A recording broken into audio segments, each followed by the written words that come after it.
नमस्कार, 20 मिनट 20 खबर में आपका बहुत बहुत स्वागत है। मैं हूं आपके साथ ऋषिका। अगले 20 मिनट में हम आपको 20 अहम खबरों से रूबरू कराने वाले हैं। तो चलिए शुरू करते हैं 20 मिनट में 20 खबरों का सिलसिला। बूंदी में पेट्रोल पंप पर फायरिंग के बाद हड़कंप मच गया। जानकारी के मुताबिक सफेद रंग की स्कॉर्पियो में सवार होकर आए बदमाशों ने पेट्रोल पंप पर पेट्रोल भरवा रही लाल रंग की कार सवारों पर फायरिंग की। घटना शहर के बाईपास रोड की है। फायरिंग की घटना का वीडियो पेट्रोल पंप पर लगे सीसीटीवी में कैद हो गया। घटना की सूचना के बाद मौके पर कोतवाली और सदर थाना पुलिस पहुंची। पुलिस ने बदमाशों की धरपकड़ के लिए जिले में नाकेबंदी कर दी है। शहर के पेट्रोल पंप पर फायरिंग की घटना घटने से शहर में सनसनी फैल गई है। इस महीने बूंदी में फायरिंग की तीसरी घटना है। दो गाड़ियों के आपस में लड़ाई और उनके आपस में कोई हथियार ले की सूचना मिली है, जिस पे पेट्रोल पंप पे आए हैं और तलाश कर रहे हैं इन गाड़ियों को, संदिग्ध गाड़ियों को, दोनों को, और अभी और कार्रवाई। भरतपुर में एक मंदिर के पुजारी को जान से मारने की धमकी भरा पत्र मिला है। पत्र में लिखा है कि 10 दिन में मंदिर छोड़ दे, नहीं तो कन्हैया लाल की तरह सिर काट दिया जाएगा। जानकारी के मुताबिक भरतपुर के महारानी श्री जया कॉलेज में बने मंदिर के पुजारी को ये धमकी भरा पत्र मिला। पत्र को मंदिर के गर्भगृह में चस्पा किया गया है, जिस पर लिखा है कि पुजारी या तो मंदिर छोड़ दो, नहीं तो 10 दिन के अंदर कन्हैया लाल की तरह सिर काट दिया जाएगा। सुबह जब पुजारी पूजा करने के लिए मंदिर में पहुंचा तो उसे पत्र चस्पा मिला। घटना को लेकर पुजारी ने कॉलेज प्रशासन को सूचना दी, जिसके बाद कॉलेज प्रशासन और मथुरा गेट थाना पुलिस मौके पर पहुंची। पुलिस ने पत्र को अपने कब्जे में लिया। पत्र मिलने के बाद मंदिर का पुजारी पूरी तरह घबराया हुआ है। हालांकि मंदिर में पुलिस बल तैनात कर दिया गया है। मामले पर मथुरा गेट थाना अधिकारी रामनाथ सिंह का कहना है कि मंदिर में पुजारियों के बीच पहले से ही आपस में विवाद चल रहा है।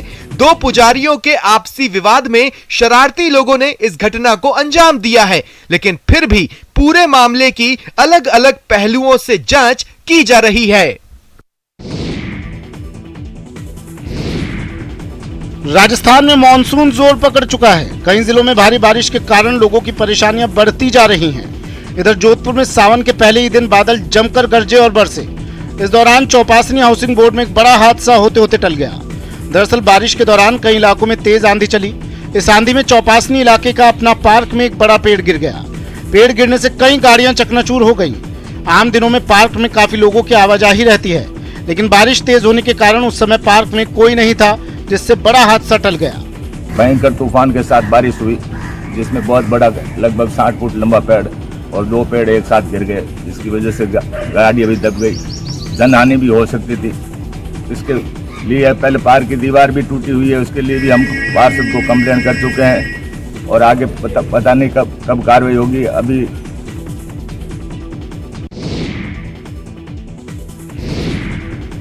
जोधपुर में पिछले दिनों हुई बारिश ने शहर की सूरत बिगाड़ कर रख दी है। शहर का शायद ही कोई कोना हो जहां की सड़कें इस बारिश में सलामत रह पाई हैं। इसके साथ ही शहर में विकास की पोल खुल गई। शहर के कई इलाकों में बीच सड़क पर गड्ढे बन गए हैं, जो हादसों को दावत दे रहे हैं। वहीं कई इलाकों में सड़कें धंस गई हैं, जिससे लोगों को भारी परेशानियों का सामना करना पड़ रहा है। इसके अलावा कई इलाकों में अभी भी लोग जल जमाव की समस्या से जूझ रहे हैं। कई सड़कों पर घुटनों तक पानी भराव की समस्या रहती है। खास बाग, पुलिस लाइन, रिकितिया, भेरू, भगत की कोठी, भीतरी शहर, सभी जगह एक जैसे हालात हैं। जो नजारा इस समय है जोधपुर की खास बाग से लेकर केन कॉलेज रोड तक, डीसीपी ईस्ट का ऑफिस इसी मार्ग पर स्थित है और सड़कों की जो स्थिति है कमोबेश आपके सामने है। जगह जगह गड्ढे और गड्ढों में सड़क आपस में एक दूसरे से गुत्थम गुत्था हो रही है। ऐसे में जो राहगीर हैं, जो वाहन चालक हैं, उनके लिए समस्या बढ़ती जा रही है। लगातार यह जो मार्ग है बारिश के दिनों में एक तालाब क्षेत्र में परिवर्तित हो जाता है। पिछले 2 दिनों से लगातार बारिश से अब श्रीगंगानगर पूरी तरह से जलमग्न हो गया है। गुरुवार को श्रीगंगानगर जिले में हुई 86 mm बारिश की वजह से शहर के मुख्य बाजारों, मार्गों, चौक चौराहों और यहां तक कि कई बिल्डिंगों में पानी घुस गया। वहीं शुक्रवार को भी सुबह से ही श्रीगंगानगर में लगातार रुक रुक कर बारिश जारी रही, जिससे शहर में कई जगहों पर जल जमाव हो गया है। पूरा शहरी इलाका पानी में डूब चुका है, तो वहीं निचली कॉलोनियों सहित कई घरों में बरसाती पानी इकट्ठा होने से लोग परेशान हो रहे हैं। नगर परिषद भी इस पानी को बाहर निकालने में सफल नहीं हो पाया है, तो ऐसे में जिला प्रशासन ने सेना से 100 पंप सेट पानी निकासी के लिए मंगवाए हैं। साथ ही एसडीआरएफ सहित रेस्क्यू टीम को अलर्ट मोड पर रखा गया है। जिला मुख्यालय के अलावा सादुल शहर, केसरी सिंहपुर, गजसिंहपुर, श्री विजयनगर, पदमपुर, बिंझबायला सहित जिले के कई हिस्सों में लगातार बारिश जारी है।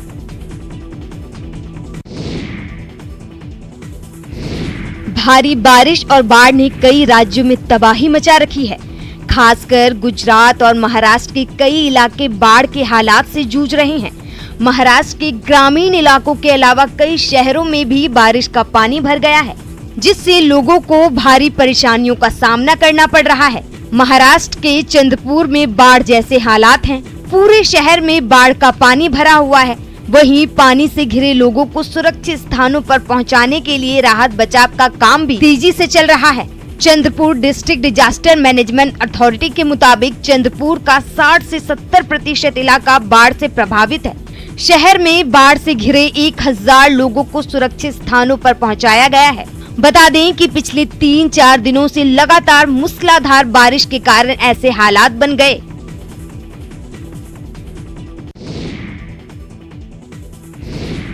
गुरुवार रात से जारी मूसलाधार वर्षा के कारण पूरा मध्य प्रदेश का इटारसी शहर बाढ़ की चपेट में आ गया। नदी मोहल्ला, पुरानी इटारसी, नाला मोहल्ला समेत निचले इलाके जलमग्न हो गए। नदी मोहल्ला में कई परिवार बाढ़ के पानी में घिर गए। पानी का बहाव इतना तेज था कि बाढ़ में फंसे परिवारों के लिए जिला प्रशासन को राहत बचाव दल भेजना पड़ा। होमगार्ड की नींव में रस्सियां बांधकर प्रभावित परिवारों को बाहर निकाला गया। वहीं भारी बारिश के कारण तवा नदी का जलस्तर तेजी से बढ़ने लगा है, जिसके बाद बांध के 9 गेट 10-10 फीट की ऊंचाई पर खोल दिए गए। तवा बांध के गेट खोलने के बाद निचले इलाकों में हाई अलर्ट कर दिया गया है। नर्मदा नदी का जलस्तर भी बढ़ने की संभावना है। बांध के कैचमेंट एरिया पचमढ़ी, बैतूल, छिंदवाड़ा, सारणी में जारी वर्षा के कारण गुरुवार रात से तवा का जलस्तर बढ़ने लगा था।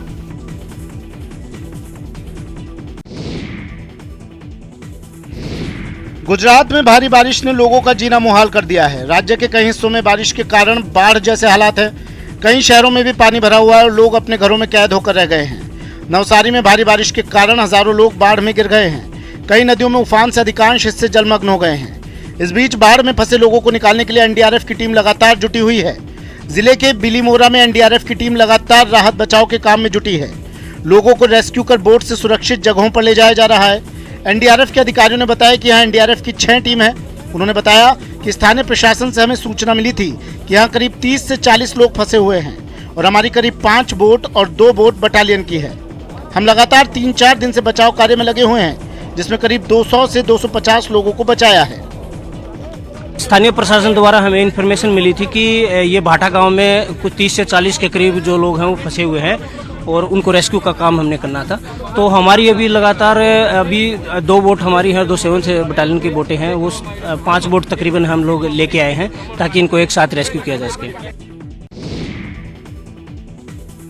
पाली में सावन की शुरुआत के साथ ही इंद्रदेव मेहरबान नजर आ रहे हैं। गुरुवार से शुरू हुआ बारिश का दौर जारी है। बारिश से लोगों को बहुत बड़ी राहत मिली है। वहीं लगातार बारिश के कारण नदियां उफान पर हैं। पाली के लिए जीवनदायक माने जाने वाले जवाई बांध में पानी की आवक शुरू होने से लोगों में खुशी देखी जा रही है। बीते 24 घंटे में जवाई बांध में 13 फीट पानी आ गया, जिससे पाली जिले को पेयजल की समस्या से राहत मिलेगी। जलदाय विभाग के अधिकारियों के अनुसार जवाई में 24 घंटे में आए पानी से 2 महीने तक पाली के 10 लाख लोगों के लिए जलापूर्ति आराम से हो सकती है। बता दें कि पाली शहर समेत पूरा जिला पेयजल समस्या से गुजर रहा है और जलापूर्ति के लिए वाटर ट्रेन का सहारा लिया जा रहा है। पिछले 3 माह से वाटर ट्रेन लगातार 4 फेरे कर जोधपुर से पाली पानी पहुंचा रही है, लेकिन इंद्रदेव के मेहरबान होने से एक ही दिन में जवाई बांध में 2 माह का पानी आ गया है, जिससे जिले के लोगों में खुशी का माहौल है।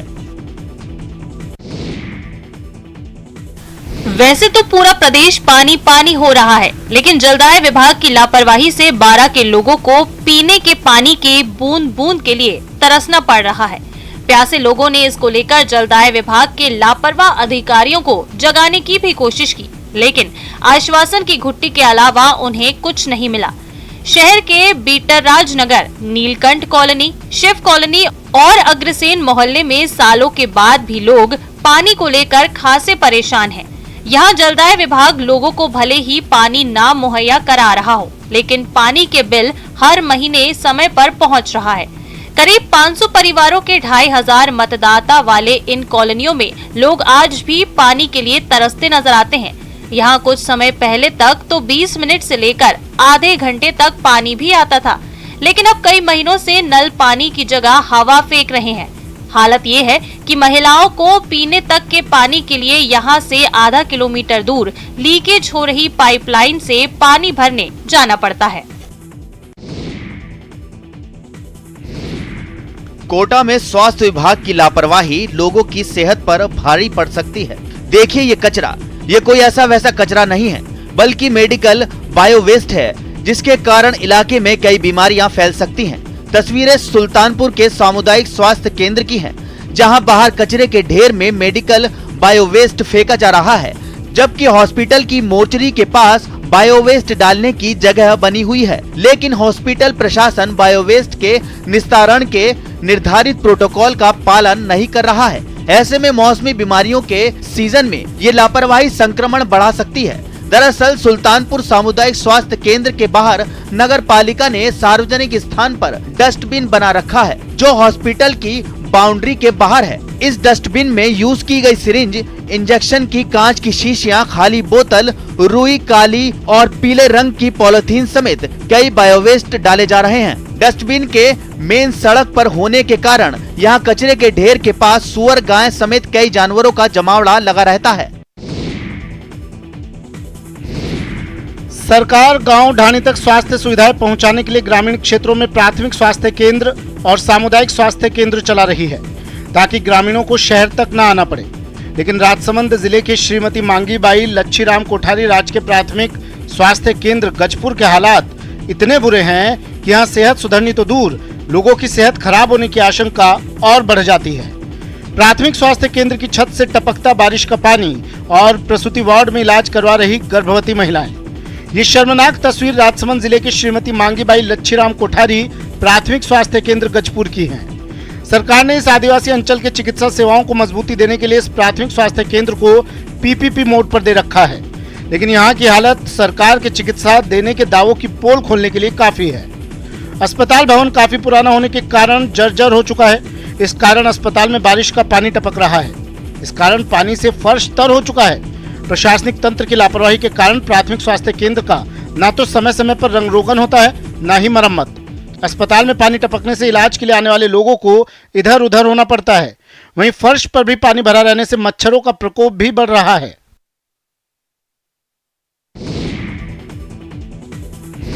प्रतापगढ़ की कचोटिया ग्राम पंचायत के सक्थल राजकीय प्राथमिक विद्यालय में उस समय अफरा तफरी मच गई जब स्कूल में कई बच्चों की तबीयत याकायक खराब हो गई। कई बच्चों को पेट में दर्द और उल्टी शुरू हो गई। वहीं कई बच्चों को बुखार आ गया। बच्चों की बीमारी की खबर मिलते ही ग्रामीण स्कूल में पहुंचे और 20 से ज्यादा बच्चों को इलाज के लिए जिला अस्पताल में भर्ती कराया गया। ग्रामीणों का कहना है कि मंगलवार को स्कूल में बच्चों को किसी चीज की दवा पिलाई गई थी और लगता है उसी दवा के कारण बच्चों की तबीयत खराब हुई है। इस बीच स्वास्थ्य विभाग की टीम भी स्कूल पर पहुंची और स्कूल के पोषाहार का सैंपल जांच के लिए लेकर गई है।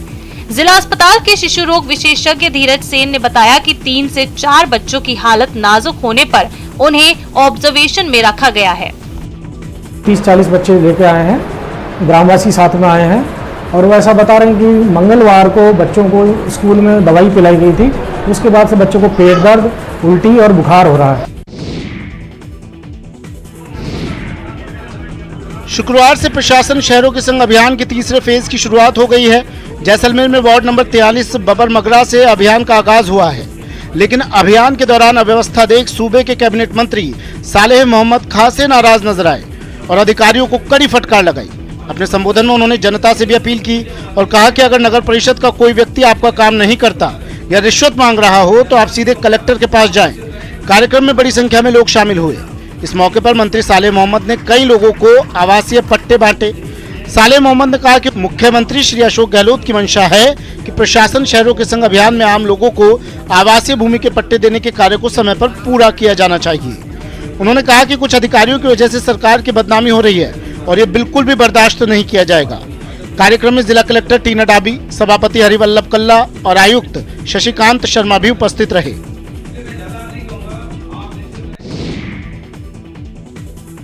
दो दिनों के दौरे पर जैसलमेर आए बीएसएफ के पश्चिमी कमान के एडीजी पीवी रामा शास्त्री को गार्ड ऑफ ऑनर दिया गया। डाबला हेडक्वार्टर पर गार्ड ऑफ ऑनर के बाद रामा शास्त्री प्रसिद्ध तनोट माता मंदिर गए, जहां उन्होंने देवी मां की पूजा अर्चना की।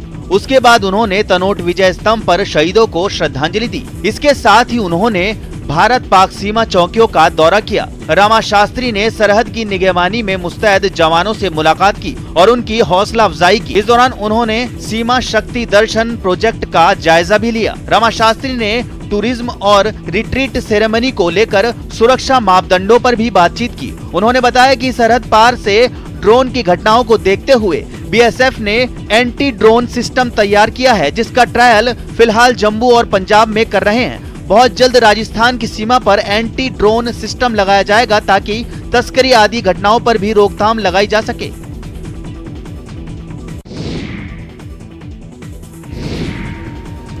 भरतपुर शहर की सफाई अब हाईटेक मशीनों से शुरू हो गई है। छोटी छोटी गलियों की सफाई गोबलर नाम की मशीन से, जबकि रोड की सफाई डुलेबो नाम की मशीन से की जा रही है। इस नई व्यवस्था के बाद शहर चकाचक दिखने लगा है। दरअसल नगर निगम ने अब शहर की सफाई का ठेका निजी कंपनी को दिया है, जो कंपनी इन हाईटेक मशीनों की मदद से सफाई में जुटी है। नगर निगम का कहना है कि भरतपुर शहर को एक अच्छा शहर बनाने की कवायद की जा रही है, जिससे शहर के कचरे को एक जगह एकत्रित कर डंप किया जा सके। जगह जगह कंपनी ने सफाई कर्मी लगाए हैं, जो कि डोर टू डोर कचरा संग्रहण कर रहे हैं। वहीं कंपनी ने टोल फ्री नंबर जारी किया है, जिस पर लोग अपनी शिकायत दर्ज करवा सकते हैं। नगर निगम अधिकारी भी लगातार सफाई व्यवस्था की मॉनिटरिंग कर रहे हैं। वहीं लोग भी अब सफाई व्यवस्था से संतुष्ट नजर आ रहे हैं। व्यापारियों का कहना है कि दुकानों के नीचे पड़े छोटे छोटे कचरे को भी मशीनें उठा रही हैं, जिससे अब शहर स्वच्छता की ओर बढ़ रहा है। शहर में जगह जगह ऐसे जो गोबलर हैं वो लगाए गए हैं, जिनसे जो है यहाँ पर सफाई की जाएगी। इनसे बात करने की कोशिश करेंगे किस तरह से ये सफाई करता है और क्या इसकी जो है गतिविधियाँ रहती हैं। सर कि ये गोबलर है, हमारी मशीन है। जैसे कि लेटर पिकिंग, थोड़ा थोड़ा ये छोटा मोटा कूड़ा फेंक देते हैं हर लोग का, पानी पी के, जैसे कि खाना गुटखा खा करके फेंक देते हैं, नमकीन वगैरह के। ये हमारी मशीन लेटर पिकिंग करती है रोड पर, बस साइड से जा करके। इंडियन नेवी की क्षमताओं को और मजबूती देने की दिशा में शुक्रवार का दिन मील का पत्थर साबित हुआ, जब रक्षा मंत्री राजनाथ सिंह ने कोलकाता के हुगली तट पर 17A फ्रिगेट दूनागिरी का शुभारंभ किया। कोलकाता के रक्षा PSU garden rich ship builders and engineers limited ने इस युद्धपोत का निर्माण किया है, जो कि आधुनिक उपकरणों से लैस है। समारोह में नौसेना अध्यक्ष एडमिरल हरि कुमार समेत पूर्वी सेना कमान के general officer commanding in chief lieutenant general RP Kalita, पूर्वी नौसेना कमान के प्रमुख vice admiral Vishwajeet Das Gupta, GRSE के अध्यक्ष और प्रबंध निदेशक कमोडोर रिटायर्ड PR हरि समेत कई विशिष्ट लोग मौजूद रहे। इस मौके पर रक्षा मंत्री राजनाथ सिंह ने कहा कि भारत अपने सभी पड़ोसी देशों से मैत्री का संबंध चाहता है, जिसके लिए भारत ने हमेशा प्रयास किए हैं। उन्होंने कहा कि श्रीलंका जिन कठिन परिस्थितियों से गुजर रहा है, उससे सब वाकिफ हैं। कोविड और यूक्रेनियन संघर्ष के चलते भारत भी प्रभावित रहा है। उसके बाद भी हम श्रीलंका की यथासंभव मदद कर रहे हैं। बता दें कि पहले P-17 स्टेल्थ फ्रिगेट का जलावतरण दिसंबर 2020 में तत्कालीन प्रमुख रक्षा अध्यक्ष बिपिन रावत की पत्नी मधुलिका रावत ने किया था। बैंड बाजों के साथ निकली ये किसी बारात की तस्वीर नहीं, बल्कि एक सरकारी स्कूल के प्रवेश उत्सव की झांकी है। ये स्कूल है प्रतापगढ़ जिले के अमलावत का राजकीय बालिका उच्च प्राथमिक विद्यालय। संभवतः ये प्रदेश का पहला सरकारी बालिका स्कूल है, जहां स्केटिंग, घुड़सवारी, कथक, भरतनाट्यम की नियमित कक्षाएं चलती हैं। यहाँ के शिक्षकों का कहना है कि प्रधान अध्यापिका नीलम कटलाना ने अपने स्तर पर प्रयास कर नवाचार शुरू किया। इसके बाद अभिभावकों के सहयोग से इसमें लगातार प्रगति होती रही।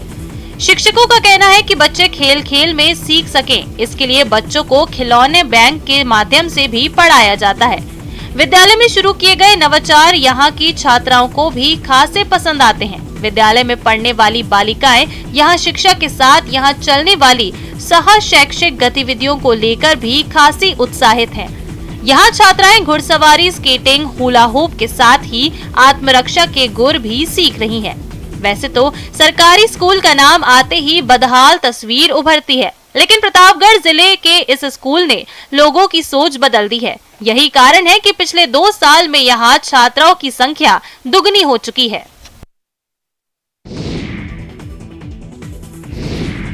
जमकर खाना खाइए और इनाम भी पाइए, वो भी पूरे 1 लाख रुपए। है ना शानदार ऑफर। हाल ही में हैदराबाद के एक रेस्टोरेंट ने लोगों का ध्यान खींचने के लिए एक ऐसा ऑफर पेश किया है जिसने उसे चर्चा में ला दिया है। इस चैलेंज को अभी तक कई फूड ब्लॉगर्स शूट कर ऑनलाइन शेयर कर चुके हैं। ये कोई ऐसा वैसा कॉन्टेस्ट नहीं है। इसमें आपको रेस्टोरेंट की बाहुबली थाली खत्म करनी होगी। इस बाहुबली थाली में आपको 30 वेजिटेरियन और नॉन वेजिटेरियन आइटम मिलेंगे। इसमें चिकन बिरयानी से लेकर प्रॉन करी, शेजवान नूडल्स और रायता के साथ सलाद और ड्रिंक्स भी मिलेंगे। लेकिन अगर आप ये सोच रहे हैं कि सिर्फ ये थाली खा लेने से आप लखपति बन जाएंगे तो आप गलत हैं। दरअसल आपको ये थाली सिर्फ आधे घंटे में खत्म करनी है। जी हाँ, इतना सारा खाना खत्म करने के लिए आपको 30 मिनट का समय मिलेगा। हैदराबाद के फूड जॉइंट ने इस ऑफर को शुरू किया है। इसमें थाली का दाम रखा गया है 1800 रुपए। 1800 रुपए की इस थाली को आधे घंटे में खत्म कर आप जीत सकते हैं 1 लाख रुपए।